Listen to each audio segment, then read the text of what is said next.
할렐루야. 오늘 8월의 마지막 주일이네요. 또 이 하루도 또 거룩한 주님의 날, 또 주님의 큰 은혜가 함께 하시길 축복합니다. 자, 계속해서 13장부터 이제 23장까지는 어떤 내용이라고 그랬죠? 유다를 비롯해서 주변에 있는 10대 열국들, 주변에 있는 10대 이제 국가들에 대한 하나님의 심판이 예언이죠. 그래서 앞에서 13장, 14장에서 이제 대부분은 바벨론에 대한 경고였고, 14장 뒷부분에 뭐가 나오죠? 두 번째 아수르, 세 번째 블레셋, 그리고 오늘 15장, 16장에서는 여기서 두 장에 걸쳐서 네 번째 열방인 어느 나라? 모압에 대한 그러한 이 심판의 경고이죠. 여러분, 모압이라고 하는 족속은 어떤 그러한 민족들입니까? 이 아브라함의 조카 누구? 롯. 아브라함의 조카 롯이 아시는 것처럼 소돔과 고모라에 관련된 사건들, 이제 소돔과 고모라에 이제 나올 때 그 롯의 아내가 소금 기둥이 되고, 롯이 그 딸들하고만 결국은 나오게 되었다가 그 딸들이 아버지 술을 먹이고 아버지를 통해서 씨를 얻게 되죠. 그래서 롯이 딸들, 뭐 정확하게 말하면 롯의 딸이 이제 아버지를 통해서 얻은 자손이에요. 그게 모압이죠. 좀 복잡하긴 하지만, 그게 좀 말도 안 되는 상황이긴 하지만, 어쨌든 간 혈연적으로 보면 이스라엘, 아브라함의 이제 조카의 이제 손주들이니까, 결국은 뭐냐면 조카의 손주, 그것도 또 복잡하네. 딸들이니까 그 밑에인데, 어쨌든 간 아브라함, 이스라엘 민족과 모압의 관계를 보면 혈연적으로는 좀 가까운 그런 관계라고 할 수 있는데, 그런데 이게 서로 두 민족으로 따지면 굉장히 앙숙이기도 하고, 뭐랄까, 굉장히 아주 적대적인 그런 민족이었죠. 그래서 이제 이스라엘 백성들이 출애굽을 해서 나오고 가나안 땅으로 들어갈 때에 모압이 계속 태클을 걸어요. 길을 열어주지 않아요. 그리고 이 주변에서 이 모압이 뭐 정치적으로나 종교적으로나 굉장히 영향을 끼치는 그러한 민족이었죠. 그래서 이제 이 이스라엘 주변에 있는 모압, 이제 다윗이 이제 다스릴 때 모압을 이스라엘에 종속을 시켜버리죠. 다 이제 정복을 했다가 이제 이스라엘이 남북으로 분리되면서 북이스라엘에 속했죠. 그러다가 이제 북이스라엘의 여호람이라고 하는 왕 때 독립을 차지해서 또 그렇게 이스라엘을 괴롭히는 그런 나라로 있었어요. 이 역사를 보면 지금 이 이사야 선지자의 배경이 되는 것은 지금 그때의 가장 큰 강대국이 누구였죠? 아수르였죠. 그래서 앞에서 나와 있는 것처럼 아람과 북이스라엘이 동맹을 맺어서 반아수르 정책을 폈어요. 그런데 그 반아수르 정책을 필 때에 이 모압은 친아수르 정책을 폈어요.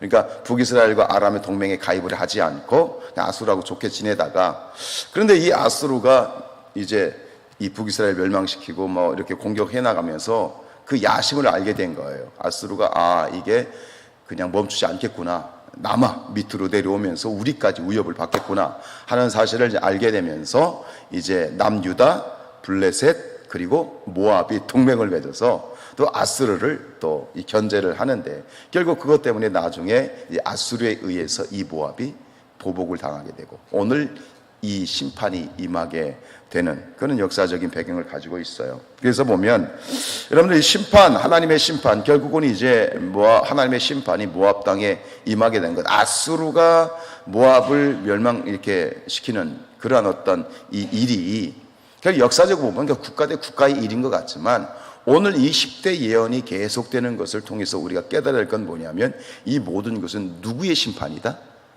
심판의 주권이 누구에 있다? 하나님께 있다는 사실을 우리가 계속 알아야 돼요. 눈으로 보이는 것은 역사예요. 국가와 국가의 관계, 어떤 강대국과 약소국, 뭐 이런 일이지만, 그런 모든 역사, 제가 지난번에 말씀드린 것처럼 역사를 나타내는 히스토리는 히스 스토리, 하나님의 이야기예요. 하나님의 주권 안에 있는 것이죠.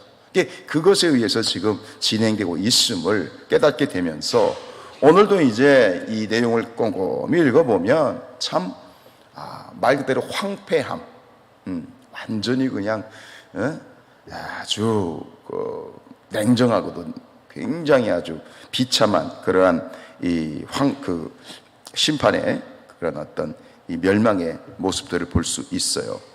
뭐 구구절들이 다 그렇지만 제 눈에는 이 6절이 들어왔어요. 니무린 물이 마르고 풀이 시들었으며 연한 풀이 말라 청청한 것이 없습니다. 전쟁은 사람 대 사람의 관계잖아요, 그죠? 그냥 병사들 적군을 죽이면 되는 거예요. 근데 이건 사람의 그런 죽음이 아니라 여기 보면 물이 마르고 풀이 시들고 풀이 말라 청청한 것이 없다는 것은 우리가 흔히 하는 쑥대밭, 사람이 죽고 적군을 죽이는 그런 차원이 아니라 그 땅 자체가 완전히 그냥 쑥대밭으로 만들어버리는, 그냥 식물 하나도 제대로 살 수 없는 그러한 땅으로 만들어버리는 그런 황폐함의 모습이 되어버린 것이죠. 하나님의 심판에 대해서 한번 생각을 하게 됩니다. 여러분, 우리 아버지 하나님은 참 그 사랑이 완전하신 분이에요. 아멘이죠? 하나님의 사랑은 가없고 완전하고 풍성하고 정말 보답할 수 없는, 우리가 보답을 할 수 없을 정도의 은혜, 그 하나님의 사랑이지만 동시에 그 이면에는 하나님의 공의, 죄에 대한 하나님의 심판도 완전하신 거예요. 이걸 알아야 돼. 우리는 그저 하나님의 은혜 찬양하고 감격하고 감개무량해 하지만 반대로 하나님의 심판도 그와 같은 거예요. 철저한 거예요. 완전한 거예요. 세상을 무자비하고 냉혹하고 정말 냉혈한 같은 모습, 그게 공의임을 우리가 알아야 되는 거예요. 그러니까 결국은 뭐예요? 그 앞에 공의로우신 하나님, 심판하시는 하나님은 공의로우신 거거든요. 공의, 하나님의 공의, 하나님의 정의. 하나님의 심판은 결코 심판을 하시기로 마음을 작정하시면 쉼이 없으시고, 그리고 일도 예외가 되지 않는 철저한 하나님의 심판, 그 사실 앞에 우리는 겸허해야 되고 겸손해야 되고 두려워할 줄 알아야 되고, 여러분, 신앙이라고 하는 것은 하나님에 대한 사랑에 대한 그러한 감사와 함께 분명히 우리가 기억해야 할 것은 하나님에 대한 두려움이 있어야 돼요. 그걸 뭐라고 말해? 경외함이에요. 하나님에 대한 두려움. 하나님에 대한 두려움이 없으면 여러 가지로 참 곤란한 일이 생기죠. 자, 1절 볼까요? 1절, 모압에 대한 경고라. 시작. 하룻밤에 모압 알이 망하여 황폐할 것이며 하룻밤에 모압 기르가 망하여 황폐할 것이다. 여기서 이제 눈에 띄는 대목 몇 개가 있는데, 모압 알, 이건 도시 이름이에요. 뭐 정확히 말하면 모압에 있는 알인 모압, 영어로 말하면 그렇게 되어 있는데, 이 모압 알은 뭐냐면 모압의 수도 라빠를 말하는 것이고, 모압 기르는 이 모압의 제2대 도시가 기르예요. 우리로 말하면 모압 알은 어디? 서울. 모압 기르는 뭐 부산이라고 말할 수 있을까요? 뭐 그렇게 말할 수 있는데, 결국은 모압 알과 모압 기르라는 말은 이 모압 전체, 모압 전체라고 를 의미하는 거죠. 결국은 이 모압 전체, 그냥 전국이 쑥대밭이 되어져 버리는 이런 황폐함을 제유법으로 표현하고 있는 거예요. 또 한 가지 주목할 단어는 뭐냐면, 두 번 나오는 말이 있죠. 뭐죠? 하룻밤에 모압 알이 황폐될 것이고 하룻밤에 모압 기르가 쑥대밭이 될 것이다 라고 하는 거예요. 이것은 이 하나님의 심판의 특징을 이제 의미하는 거죠. 하나님의 심판은 우리가 전혀 생각하지 못한 때에, 전혀 예상하지 못한 때에, 그리고 갑작스럽게 임하게 된 것이다 라고 하는 것이죠. 사실 이 모압, 역사적으로 봤을 때 이 모압이라는 나라가 아수르에 의해서 이제 이렇게 침공을 당하게 되는데, 그들은 전혀 자기들이 이렇게 아수르에 의해서 멸망당할 것이다. 물론 그들도 생각하고 있어. 왜? 반아수르 정책을 피고 있으니까 아수르가 분명히 공격해 올 것이다라는 것은 이미 이제 어느 정도 짐작을 하잖아요. 그런데 이렇게 하룻밤에 갑작스럽게 그들의 이 모압이 완전히 멸망당할 것이라는 것을 생각하지 못했어요. 왜냐하면 이 당시 이제 아수르가 북이스라엘 멸망을 시키고 남유다까지 이제 넘보다가 결국 어떻게 했어요? 예루살렘을 공격하다가 완전히 패하고 돌아갔어요. 북이스라엘 멸망시키고 남유다까지 가려고 하다가 남유다에서 패하고 돌아갔어. 그럼 정신이 없잖아요. 그리고 또 한 가지는 이 모압의 이 도시, 그죠? 모압 알이라고 되어져 있는 이 라빠는 그 도시들은요, 이 큰 높은 산 위에 지어져 있는 아주 난공불락의 철옹성 같은 그런 도시였기 때문에 뭐 공격은 하더라도 전쟁은 짐작하고 있었지만 그냥 뭐 어쨌든 전쟁에 대한 뭐 하면 하지, 응? 언젠간 쳐들어오겠지 라고 되어 있었는데 결국에 그 멸망이 어떻게 해요? 하룻밤에 그렇게 갑작스럽게 와서 이 끝날 줄은 몰랐다는 거예요. 그러니까 이제 예루살렘에서 왔다가 이제 패망하고 참패하고 돌아갔는데 그러면 한참 있다가 어느 정도 있다가 공격이 이렇게 올 거라고 생각했는데 전혀 예상 밖으로 얼마 지나지 않았어. 이 아수르가 전격적으로 모압을 공격하고 그리고 오늘 이 역사적인 사실이 그렇게 실현이 되어져 갔어요. 설마죠. 우리가 흔히 하는 말로 설마가 사람을 잡는 거예요. 여러분, 하나님의 심판과 하나님의 오심과 그리고 예수님의 재림도 바로 이와 같은 거예요. 설마 할 때, 그리고 아니야 지금은 아닌 것 같아 라고 하는, 그러나 결국 그렇게 갑자기 하룻밤 사이에 하나님의 심판이 임하게 된다라고 하는 거예요. 여러분, 설마가 사람 잡습니다. 신앙에는 설마가 있으면 안 돼요. 결국은 뭐예요? 깨어 있어야 되는 거예요. 지금 당장이라도 하나님은 심판하실 수 있고 오늘 당장이라도 예수님은 다시 재림하실 수 있고, 그러니까 성경은 끊임없이 우리에게 뭐라고 얘기합니까? 깨어 있어라, 근신하라, 깨어라. 할렐루야. 이 새벽에 깨어 있는 것은 우리가 신앙이라는 건 그래요.